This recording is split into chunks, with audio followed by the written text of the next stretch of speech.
Hi everyone, it's Erin Evans here from Firesoft People. I am doing a series of videos after having a bit of a disappointing search online for what's going on right now in terms of the uncertainty. I was looking for leadership, practical implementation and some practical.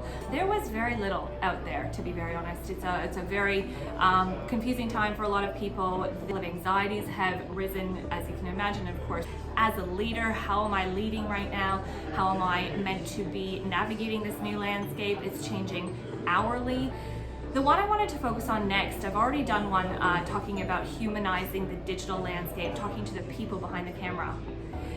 The second one is, how do we set up our technology? I am very conscious that global companies that we work with that have locations all around the world, they've already been doing this for a number of years. They're set up in the cloud, they have systems and operations, their security is tight, they have team members all over the world that log in all the time.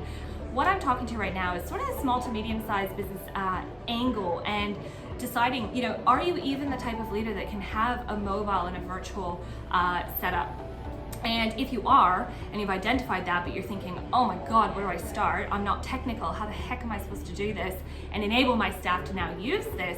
What I'm doing now is I'm setting up a very simple, implementable SWOT version of how to get up and running digitally and virtually really quickly.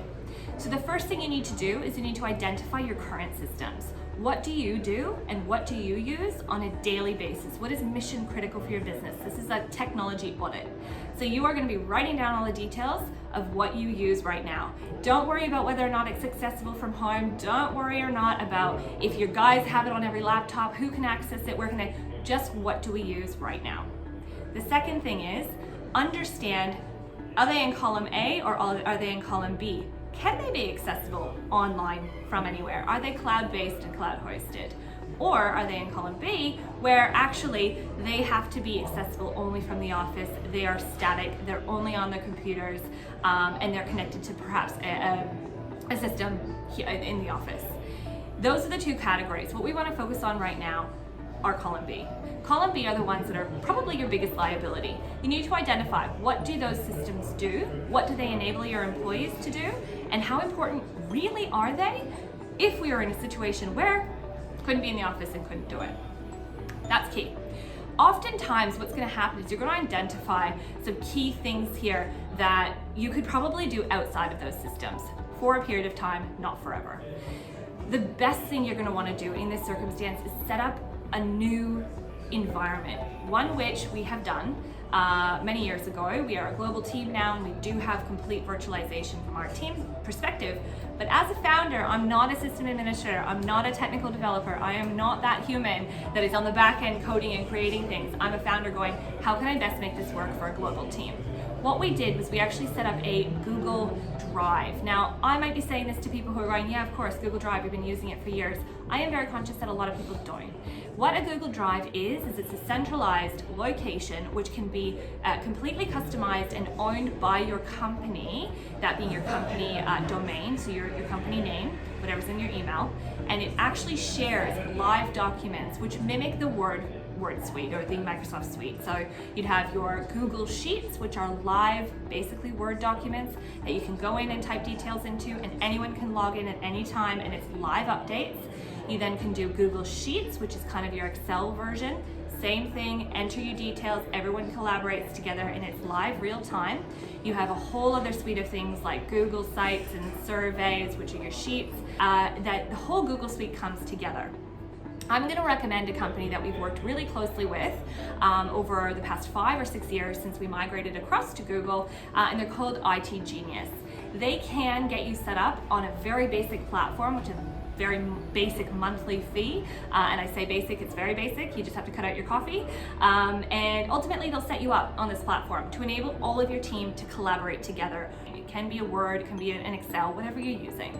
The other thing that I've found really, really helpful from a technology perspective is a tool called Snagit, Snagit. Snagit enables you to actually talk to your computer screen while recording. So I found this to be really helpful from a training perspective. So if I'm training on a new piece of technology, or if I'm training on a new platform, or I'm training on doing a video interview, for example, I will have Snagit running and it's capturing my screen, but it's also capturing my voice communication as well. That's been really, really helpful. They do trial versions, they do completely pared back versions, they do a monthly subscription, so you can pay over a long period of time, and this will enable you to get another tool that can help connect your workforce, and you can then pre-record videos for training or development, and they don't always have to be live, and they can be replicable, so you can ensure that you have a bit of scalability. You are not the only one in this company. They can watch the video, you can see it there. Another tool that we have been using quite a lot, of course, is our Google Chat, our Google Hangout. This is all into that Google platform that we run off of. IT Genius, once again, it'll be in the links below.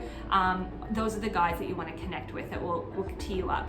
Google Hangouts, whenever you send a calendar invite, they immediately create a link, which is kind of like a room. It's a digital room and everybody can hang out on that. We also use Zoom. Again, Zoom is skyrocketing in shares at the moment, as you can imagine. Zoom is probably, in my opinion, the best one that we have found. Of course, Skype has been around for quite a long time, and from what I gather, they have done quite a lot of work in terms of their bandwidth and ensuring that multi-viewer accessibility is now a lot better. We have stuck with Zoom. We do find, because we have teams all over the world, we have everyone together in the cube format, you can see everybody's faces, the communication's great, there's no lag, it doesn't require a lot of bandwidth, and so there's a lot less choppiness and pixelated images, and that's really helpful as well. Having that Zoom link open, I referred to having a Zoom room in my previous video, and ultimately that is really, really important. Having a link that's all day, it doesn't expire. Maybe a leader is sitting on that Zoom room and it's in the background on their computer, and it enables people to come in on an ad hoc basis to just have a chat, understand something really quick, hop in, 2 colleagues hop in at once, whatever it might be. It's just kind of that water cooler digitally. Beyond that, once you've got your A and B columns as per your technology, your B columns are your biggest liability. Figure out what the point of those tools are and try and replicate them into the cloud. These may be clunky, old legacy systems that take a lot of time, a lot of effort, a lot of financials and capital in behind that to move it across to, let's say, a cloud-based platform. Do your best to cut your losses on that for now. Get across digitally as fast as you possibly can. Understand the functions and the outcomes that those tools provide, duplicate them and bring them into the cloud. This is an opportunity. I definitely talked about working from home today and addressing that flatten the curve, but again, it's also an opportunity. It's an opportunity to tailor, streamline, get rid of the fat in terms of our processes, old systems, and it pushes us forward in terms of technology, connects us digitally, which we've never been forced to do before, and who knows, after this is all said and done, there may be a lot of benefits coming off the back of this. Take care.